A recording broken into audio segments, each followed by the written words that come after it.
I should have taken that as peace. But no, early November, and there it was again. A photo of last year's turkey, followed by a message from my mother. Thanksgiving is around the corner. Merwin, your usual magic in the kitchen, please.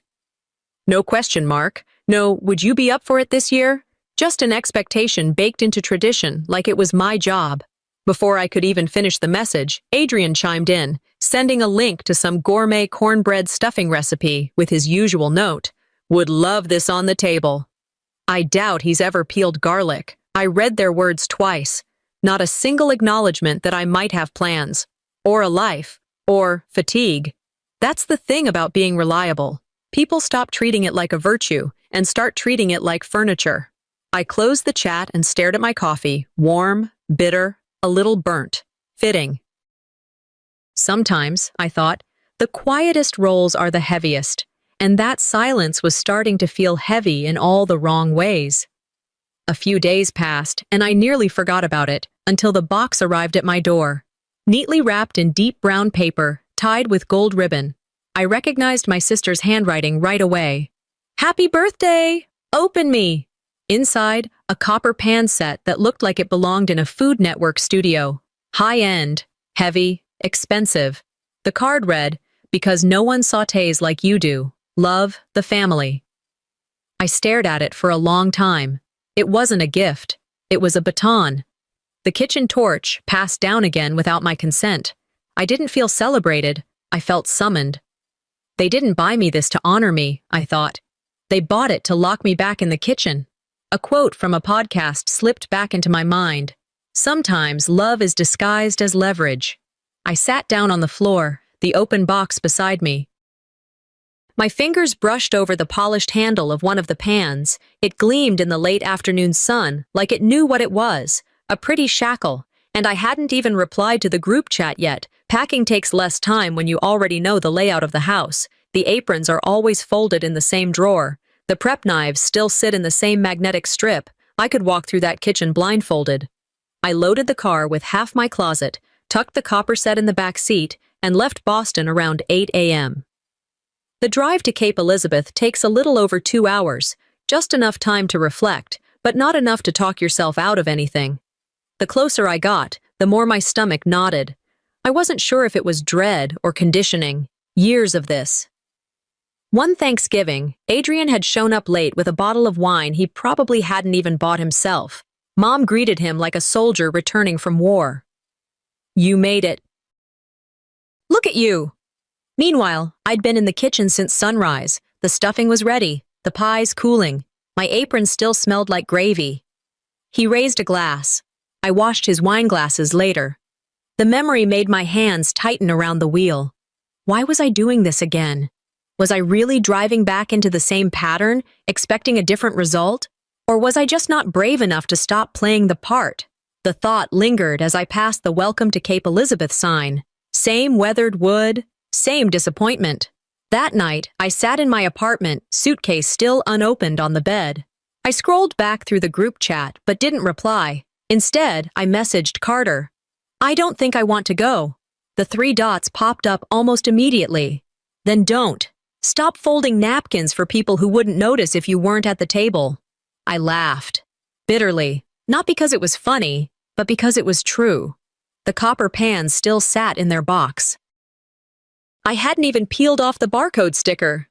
I walked over, stared at them, then slowly closed the lid again. They'd look better unopened anyway. I didn't know what I was going to do yet, but something had cracked. And once you see the crack, it doesn't matter how polished the surface is, you can't unsee it. I sank into the couch, suitcase to my left, pan set to my right, both waiting. And for the first time in a long time, I wasn't sure who would move first, me or them. The cocktail hour was already in full swing when I stepped through the back entrance. I hadn't told anyone I was coming early, but of course no one was surprised either. That's how it worked in this family. My arrival wasn't about presents, it was about utility. Adrian's house had the usual shine. A beach view, warm lighting, curated imperfections. The kind of place you walk into and feel like you're already on a brochure. Inside, people hovered over cheese platters and wine glasses. Laughter, light jazz, coordinated, not casual. I scanned the room for my seat, found it by the patio door, the same spot I'd been put in the last 4 years, the kind of placement that makes it easy to help with trays. Eleanor passed by with her wine and said without stopping, "Don't forget to refresh the cranberry garnish, sweetheart." Sweetheart. Not hi, not glad you're here. The garnish. I nodded. It wasn't rage, not yet. But something settled, deep, familiar, and cold. Later in the evening, just after the second round of drinks, Adrian stood and tapped his glass. "Let's all give thanks to our in-house holiday chef, Merwin. We'd starve without him." The room burst into applause. Olivia, his newest accessory, leaned in and added, "Do you take bookings? I've got a few events coming up." I forced a laugh, a dry one. No one seemed to notice that it didn't reach my eyes. Or maybe they did, and liked it that way. Uncle Drew chimed in. "Seriously, Mayor, when are you opening that restaurant?" I said nothing. Because what do you say when the role you've been pushed into becomes your personality? They weren't mocking me out of cruelty. No, it was worse. They thought they were honoring me, praising me for a job I never applied for. That's the kind of mockery you can't protest without sounding ungrateful. The word chef stuck to me like grease I couldn't scrub off. I was their seasonal mascot, turkey man, sauté servant, roast whisperer. Whatever they needed, I became. Not once had someone asked if I wanted to be any of those things. That night, after slipping out early with a vague excuse about early prep tomorrow, I sat on the edge of the guest bed in silence. The email pinged at 9:03 p.m. Subject, Adrian's holiday menu, finalized. I opened the PDF. Roasted butternut squash soup, caramelized onion stuffing, rosemary garlic turkey, chocolate bourbon, pecan pie. I read the list slowly. Every single dish, mine. Adrian had slapped his name across my work like a greasy signature on a forged canvas. At the bottom, he'd added, "Suggested wine pairings," like a cherry on a stolen cake. Eleanor's message followed below. "We're so proud of Adrian for continuing family tradition." Family tradition. I'd cooked that exact meal, dish by dish, for the past 7 Thanksgivings. No mention of me, no tag, no thanks, no trace. My fingers hovered over the reply button. A reply that would have been short, precise. Cutting, but calm. Instead, I closed the laptop, not out of cowardice, out of clarity. Back in the bedroom, I sat in the dark. The ceiling fan hummed like background static to a life I wasn't living. The laughter downstairs filtered through the vents, Adrian's laugh, sharp and eager. A reminder that the show was still running. And I was just a crew member who'd wandered off set. Carter's text from last week flashed in my head. "Stop folding napkins for people who wouldn't notice if you weren't at the table." I repeated it, out loud this time, not as a joke, not even as a thought, as a fact. Then I whispered something else, just 3 words. "What if I—" The sentence didn't finish itself, didn't have to, because the possibility of vanishing, of choosing to be absent, was finally real. And for the first time in my life, it didn't scare me. It excited me. I woke early, the kind of early where the house still held its breath. Before anyone moved, before anyone laughed or complained or clinked dishes loud enough to remind me where I was. There was a small stack of albums on the side table in the living room, leather-bound, with gold lettering. Mom's tradition. Every year, she printed a fresh Thanksgiving album, photos from last year's gathering, curated like we were a family that remembered everyone. I opened the top one, page after page of smiling faces. Adrian, of course, front and center in almost every shot. Becca's kids in matching sweaters. My mother beside the turkey, holding a carving knife like a queen with her scepter. Olivia, already in the family shots like she'd been born into the bloodline. Then I found myself, not my face, just the back of my head in one photo, reaching for a bowl. My hand, mid-wipe, in another, clearing a dish off the table. No captions mentioned me. I was in the room, in the house, probably sweating over the stove, but not in the memory. I remembered thinking something dumb last year while folding napkins, something like, "At least this will be captured," At least I'll be part of it this time. They remembered the cranberry sauce, but forgot who made it. I closed the album carefully.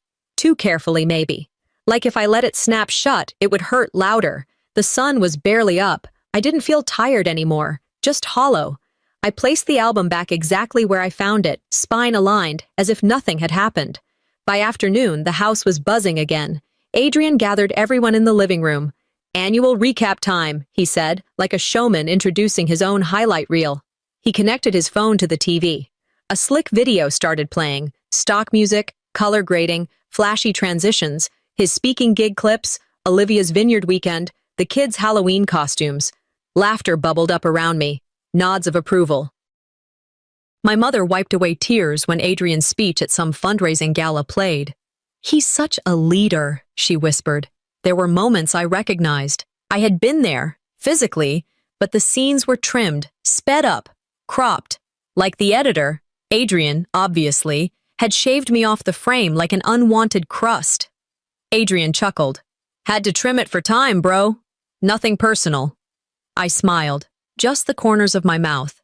Inside, though, I felt something settle. Quiet and final. You can't trim someone who was never centered in the first place. It wasn't the edit, it was the history.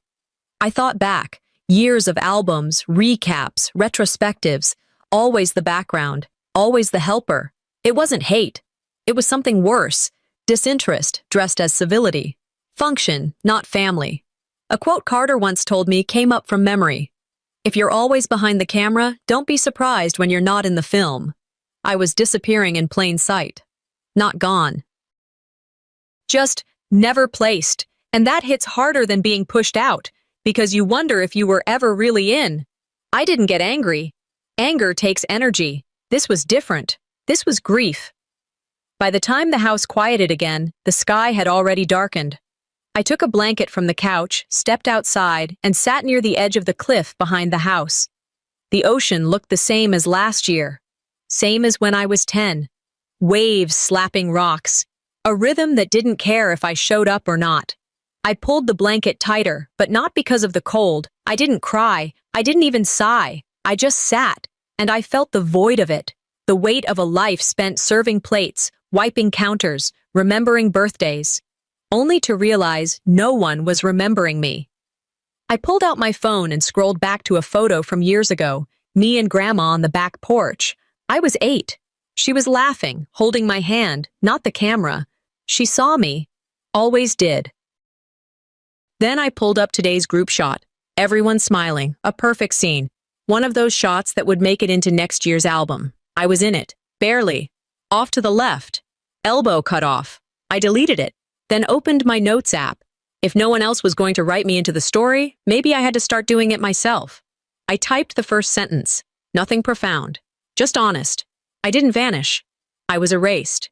I didn't join them for breakfast. Just couldn't. Not after the video, not after the album. I poured myself weak coffee in the quiet kitchen and left it half full. No one noticed. Later that morning, I walked past the den, heading toward the mudroom when I heard Eleanor's voice. "We should move it before the holiday crowd shows up. Adrian, make sure you have someone help you pack it tight. It's delicate." Adrian muttered something back, probably a joke I didn't catch, but the sound of their footsteps told me exactly what they were circling. The cabinet. My grandmother's cabinet? I stopped just out of view, still behind the wall, still pretending I was welcome in my own story. "It'll look better in a modern space," Eleanor said. "Merwin doesn't have room in that small apartment of his anyway." That was it. No discussion. No question. No would he want it? Just repurposed like I didn't matter. Again, I used to polish that thing every holiday. Grandma would hand me a soft cloth, and I'd wipe every spindle while she told me stories about where it came from, how it was one of the only things she brought when she moved out of her parents' house. "This will be yours someday," she said, more than once. I stood there for a moment longer, then walked upstairs without saying a word. My hands were cold. My thoughts weren't angry. Not yet, just very still. Around noon, I opened the cabinet out of instinct. It was empty now, except for a small envelope tucked in the back corner of the bottom drawer. I pulled it out. My name was on it, just my name. I unfolded it slowly, careful not to rip the edges. Her handwriting was shakier than I remembered, but still hers. You were the heart of this house, even when they looked the other way. I sat with that sentence for a while. Then I folded it back, slid it into a new envelope, and sealed it tight. On the front, I wrote, "Do not open unless you forget who I was." I didn't know who needed that reminder more, me or them. By the time the light changed through the windows, Eleanor was back in the kitchen, setting out glassware like she was directing a stage show. She called for me by tone, not name. "Honey, I was thinking maybe you could still help set the table before guests arrive." I didn't turn from the hallway. "I'm not cooking this year, Mom. I thought I made that clear." She didn't flinch. "Of course you're tired, but just a little setup, that's not too much, is it?" I paused, then stepped forward slowly, stopping just outside the kitchen door. "I'd rather not." She smiled, too easy, too bright, like she'd rehearsed this. Then she dropped her voice just low enough to land where it hurts. "Don't ruin this for everyone." It wasn't a scream. It wasn't cruel in tone, but it cracked something that had been holding the tension up like stilts. And it wasn't the first time I'd heard that line. On the back porch, I stared out at the pine trees that separated the yard from the cliffside. I'd stood there so many times before, after holidays, after quiet breakdowns, after everyone else had gone home and I was still washing pans. I started seeing the pattern, not just the words, but the contract, the one I never signed but kept obeying. Be helpful, and you get included. Stay quiet, and you get peace. Say no. And suddenly, you're the problem. Did Adrian ever hear, "Don't ruin this for everyone"? Probably not. He was the celebration. I was the cleanup. I flashed back to a moment, 15 years old, standing outside the laundry room, hearing Eleanor gush to someone on the phone about Adrian's soccer game. "Merwin. Oh, he's the quiet type. We don't need to fuss over him. The quiet type." That label stuck to my skin like dust you can't wash off. But clarity has a way of drying the sadness up before it ever becomes a sob. Later that night, after everyone had gone to bed, I pulled the note from my grandmother back out. "You were the heart of this house, even when they looked the other way." I read it again, then again. And finally, I didn't cry. I folded it carefully, tucked it back in the envelope, and added a second seal with clear tape. I texted Carter, "Thinking of leaving early." A minute passed. Then, "Thinking of staying late in your own story." I didn't reply, just looked out the window at the moonlight hitting the driveway. I hadn't packed yet, but something in me was already gone. It was the first time I walked into the dining room and didn't bring anything, not even myself. The cinnamon hit me first, that sweet, artificial smell that screams holiday but never feels warm. I was halfway down the stairs when I heard Eleanor already directing voices in the kitchen. She spotted me like a general spotting her foot soldier. "Oh good, you're up. Could you come set the table before guests arrive? Adrian's running a bit behind." I stopped at the last step. "Mom, I'm not on setup this year, remember?" She didn't miss a beat. "I know, sweetheart, but this isn't cooking, it's just arranging things. It's your touch that makes it feel like home." She handed me the stack of napkins before I could respond. Monogrammed, stiff, folded with the weight of habit. The same ones from last year. And the year before. I didn't argue. But I wasn't folding anymore. I was documenting. That afternoon, just as the sun dipped low enough to catch the dining room glass, one of Becca's kids came bouncing in, tablet in hand. "You're in a magazine!" she shouted, waving the screen in the air. I walked over slowly. A lifestyle piece, local publication, titled, "Cape Families Who Keep the Holidays Alive." There was the photo. Front and center, Eleanor, Adrian, and Becca at a picture-perfect Thanksgiving table. Candlelight, polished silver, warm tones, the works. I remembered that dinner. I'd been there. Hell, I'd cooked half the meal. But in the photo, I was nowhere. Cropped out, forgotten, or never framed in the first place. Beneath the picture, a quote from Eleanor. "Adrian is the heart of our traditions. He brings us together." The room hummed with praise. No one noticed I hadn't smiled, or spoken. I didn't feel mad. That was the part that scared me. I felt nothing, just a soft, flat line inside me. There is no place at this table for the invisible, I murmured. But only Lydia glanced over. She didn't say anything, just looked. Later, as the kitchen settled into its usual pre-dinner buzz, I stayed at the edge. Eleanor moved about like she always did, directing, fixing, correcting. Adrian held court in the living room, wineglass in hand, retelling a deal story to Uncle Drew. Becca typed on her phone like the whole evening was beneath her. And I stood in the corner, watching a play I'd already seen. Just this time, I wasn't cast. Lydia came in through the front, holding a bouquet of 2 bright flowers. She walked straight over, gave me a quick side hug. "Still standing?" she asked under her breath. "Barely," I muttered. She smiled, brief and understanding. I didn't try to make a moment out of it. I just kept watching Eleanor give Adrian credit for the wine I bought. Watching Becca fumble a serving tray that I caught before it hit the floor. Watching myself disappear, one step at a time. Before bed, I passed through the living room and saw Mom's iPad on the armrest of the couch. Still open to the magazine article. The screen hadn't even gone to sleep. I picked it up, read the quote again. "Adrian is the heart of our traditions." I stared at the words for what felt like 10 full breaths. Then I clicked share, hovered over the contact list, and stopped. Closed the screen, drafted a text to Carter instead. "I think I'm done." It didn't take long. "Then set your own table. Let them notice the empty chair." I nodded to myself, walked into the dining room, still set from earlier. Everything perfectly aligned. Candles unlit, chairs all pulled back just enough to slide in smoothly. I walked to my usual seat, picked up the silver napkin ring placed in front of it, slid it into my jacket pocket, not to steal it, but to remember that I was here. You don't owe loyalty to a script that erases you, and tomorrow, if the table was still full, it would be full without me. The house was quiet, but it wasn't still. It was the kind of quiet that waits, like something coiled and breathless. Thanksgiving morning. Eleanor was already in the dining room, fussing over details that no one but her would ever notice.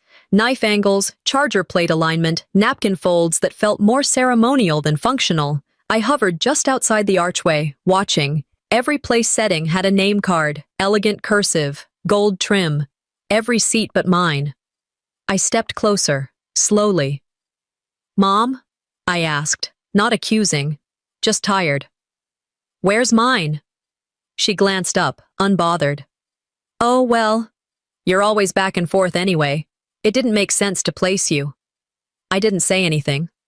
Didn't need to. The air tightened around my chest in that way it does when you're not shocked anymore, just finished. I turned, walked out the front door, and kept walking past the cars, down the driveway, and through the backyard trail toward the beach. No one followed. The wind was biting near the water, but I welcomed it. It gave me something to feel. I pulled out my phone and dialed Carter. He picked up on the second ring. I didn't even say hello, just started talking. They didn't give me a seat. They gave me a tray. He let me finish. Then, silence. Followed by, "You're not invisible, Merwin. You're just surrounded by people who like you that way." It hit harder than it should have because it was too true to argue with. He didn't stop. "And if you keep showing up, they'll keep handing you trays." I didn't cry, not even close, but something inside me sank, quiet and deep. I looked out at the cold waves, let his words sink in until they stopped echoing. We hung up. No goodbye. I didn't need one. I had clarity. I walked back up just before noon. The living room buzzed with shallow noise. Adrian had taken over the cocktail station. Rowan, his daughter, stood beside him, handing out garnishes like a junior hostess. She turned to me, bright-eyed and oblivious. "Daddy says you cook because you don't have a family to take care of like him." It landed with a thud. Innocent, honest, brutal. The room chuckled around her. Eleanor let out a soft, amused sigh. Adrian didn't correct her. I didn't react, not right away. I just nodded, placed the empty glass I was holding on the nearest table, and walked upstairs. Steady, silent. In the guest bathroom, I locked the door, leaned on the sink, stared into the mirror. I wasn't angry. I wasn't crying. But my reflection looked like a ghost trying to remember what it used to be. Not even children see me as a whole person. That thought stung more than anything they'd said all week. By evening, the sun dipped, casting long shadows through the windows. The dining room sat like a shrine, untouched, glowing under the chandelier Eleanor insisted be cleaned every year by me. I walked to the closet in the hallway, opened the inside pocket of my coat, and pulled out the sealed envelope from Grandma. Still there. Still untouched. I didn't need to open it. I remembered every word. I slipped it back into the pocket, but this time, with intention, not to protect it, to carry it. This wasn't about the seat anymore. It was about what I wouldn't carry into tomorrow. I went into my room, pulled out my laptop, and started searching flights. Nothing traditional, nothing public. I didn't want to be tracked, asked, or begged. I booked a private one-way helicopter. Departure, 3:15 p.m. tomorrow. Not because I was running away, but because I'd decided where I would land. The dinner started without me, just as I knew it would. From the inn's window, I could almost time it, how long before the food went cold, the wine settled too heavily in their glasses, and the smiles began to thin out. Traditions only run deep if the person keeping them alive shows up. This year, I didn't. I imagined the room, the chairs all filled, except for mine, the one closest to the kitchen door, the one easiest to get in and out of without interrupting the real conversation. And then it came. A photo, sent to the family group chat, probably by mistake. I saw their faces. Eleanor's too tight smile, Adrian's raised glass, Olivia's overperformed laugh, Becca's distracted eyes, and the table. Full, polished, but not warm. I stared at the screen, then slowly opened the group chat. It was no longer titled Thanksgiving Crew. It had a new name, Adrian Crew. I didn't react, didn't laugh, didn't rage. I just hit Leave Group. That was it. No warning. No note, just a quiet, permanent click. Not a tantrum, a funeral. Not for them, for the part of me that stayed in that chat too long, hoping, serving, folding my edges in to fit inside a frame they'd already cropped me out of. I placed my phone down and stared at the ceiling for a while. It didn't feel like rebellion. It felt like truth. Later that night, I sat on the edge of the guest bed at the inn, writing in my notes app. Not for anyone else, not to post or send, just for me. You didn't lose me, you just never invited the version of me that didn't serve. I read it once, then again, and saved it without editing. How long had I played the part out of guilt? Not love, not loyalty, just some twisted sense of usefulness I inherited and never questioned. They didn't hate me. They just never made space for me. And maybe that was worse. I remembered Carter's text from a few days back. If you keep showing up, they'll keep handing you trays. I smiled. Just slightly, not with bitterness, with freedom. Thanksgiving morning felt like a breaking. That evening felt like a burial. By morning, there was only silence. No texts, no missed calls, no guilt. I opened Instagram out of habit. Adrian had posted a photo, the same dinner table, same people, different caption. Thankful for those who show up. It was so perfectly calculated it almost made me laugh, but I didn't. Then I saw Lydia's comment underneath. Some absences are louder than applause. I didn't like it right away. I waited a few minutes, then quietly tapped the heart. Didn't reply. Didn't need to. I walked to the dresser, opened the drawer where I'd placed the silver napkin ring from the night before, and held it for a second. It wasn't heavy, just familiar. I placed it gently on the wood surface, not this year. The clinking of silverware echoed more than usual. There was a lull after every fake laugh, every forced comment. The table looked full, but the air felt half empty. They started dinner without me. That was the plan. The chair I usually sat in, the one near the end, easy to get up from, easy to clear plates from, was missing. In its place, a serving tray, napkins, water pitchers. Becca tilted her head mid-sip, Is Merwin not coming? Eleanor didn't look up. He's making his choice. Everyone nodded like that line meant something deep. Adrian reached for the carving knife. The stuffing was bland, the turkey dry. The room was eating, but no one was tasting. Then it started. A low, distant thrum. Rhythmic. Not a car. Not wind. Adrian looked up first, squinting. Is that? Olivia walked toward the window, squinting. You've got to be kidding me. The sound grew closer, louder. The silverware on the table rattled. Everyone moved toward the windows like moths drawn to static. Outside, the helicopter descended onto the lawn, slow, deliberate, unapologetic. I stepped out, dressed in nothing formal, just clean lines, dark coat, unbothered hair.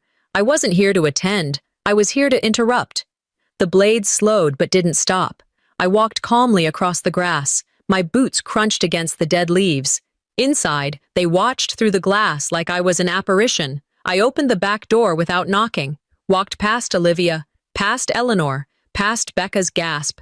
I reached the table and looked at the seat where my name had never been. I pulled a linen napkin from my coat, folded, not into the usual maple leaf, but a snowflake. I laid it in the center of the table, right where the tray had been. I used to fold leaves, I said, clear but quiet, to match the season. Then I looked up. This year, I picked my own. No one moved. Adrian raised an eyebrow. Is this about the chair? I didn't blink. No, this is about never having a name card at all. Eleanor started to speak. I raised my hand, gently but firmly. This isn't a fight, I told her. It's a boundary. Adrian scoffed. You could have just said something. You didn't need the whole parade. I turned to him slowly. Said something. You mean like the last time I was asked to set the table? Or when my meals became your menus? He looked away. I reached into my coat pocket and took out the sealed envelope, placed it beside the snowflake napkin. This is for whoever forgot what I meant to this house. Eleanor opened her mouth again, but I was already walking away. Out the front door. The sound of the helicopter picked up. Stronger now. Nobody followed. Not even Lydia. But before I reached the steps, I paused, turned back to face them all still frozen behind the glass. Next year, I said, if you want me at your table, it'll be as a guest. Not the help. I stepped into the helicopter, didn't wave, didn't look back, lifted off without apology, left the table, left the roll, left the old version of me at that doorstep, like a tray nobody offered to carry. Back in Boston, silence met me at the door, not cold, not bitter, just there, no one asking where I'd been, no one directing, no one calling my name while holding a dish I didn't eat. That kind of silence had weight, but this time, it settled like a blanket. I unpacked slower than usual, not dragging, just present. Every shirt I folded reminded me I had a choice in being here, that I returned not to retreat, but to reclaim. The copper pans were still in the box, unopened. I didn't move them, just let them stay buried behind the vacuum and the holiday lights I hadn't strung in years. I sat at the kitchen table later that night and opened my journal, wrote one sentence. Silence isn't empty. Sometimes it's where I live best. A week passed, without much notice. The first snowfall dusted the windows. The world felt stiller. Then came the text. Christmas is at our place again. Could you come early to help prep? Adrian has meetings. No, hello. No, how are you? Just the usual muscle memory of entitlement, typed out like a recipe they assumed I still followed. I didn't reply. I forwarded the message to Carter. Just a thumbs up emoji. He sent back a gif of someone torching a recipe card. I smiled. That same afternoon, Olivia left a voicemail. The tone was sweet, scripted. We missed you. Hope you're doing okay. Call if you want. I didn't, because I knew what that kind of we missed you meant. It meant, we missed how useful you were. Not who I was. I deleted the message without playing it twice. The next day, Lydia came by for tea. She brought no gifts, no commentary, just spiced cider and a quiet warmth I hadn't realized I missed. We sat on the floor of my small apartment, backs against the couch, legs stretched out. After a while, she reached into her coat and pulled something out. The silver napkin ring. The one I'd pocketed before leaving the house. The one I'd left on the dresser at the inn. She placed it in my hand, didn't say a word, then gently, "They know. They just don't know how to admit it." I traced the edges of the ring with my thumb. "I'm not waiting for them to," I said. Lydia nodded. "Next year, we host our own. No scripts." Something unspoken passed between us then. Not closure, not healing, but a kind of knowing. Peace doesn't always show up loud. Sometimes it just sits beside you on the carpet and doesn't need to be explained. Christmas Eve morning. My phone rang. Eleanor. I let it ring once, twice, then picked up. She asked how I was, how the weather was in Boston. Small talk meant to stretch the silence. Then she got to it. "We'd still like you here. You don't have to cook. Just be with us." I breathed in slowly. "You say that," I replied, "but the table still has my place set in the kitchen." Silence. Then quietly, "Maybe next year we'll set it where it belongs." I didn't smile, but I didn't flinch either. "I hope you do," I said. Then I ended the call, not with bitterness, not with a door slam, just with enough. Outside, snow had started to fall again, soft and slow. I stood at the window, watching it cover the streets, the rooftops, the things we don't always think to protect. Some chapters don't need closure, just a quiet door closing, and a peaceful one opening.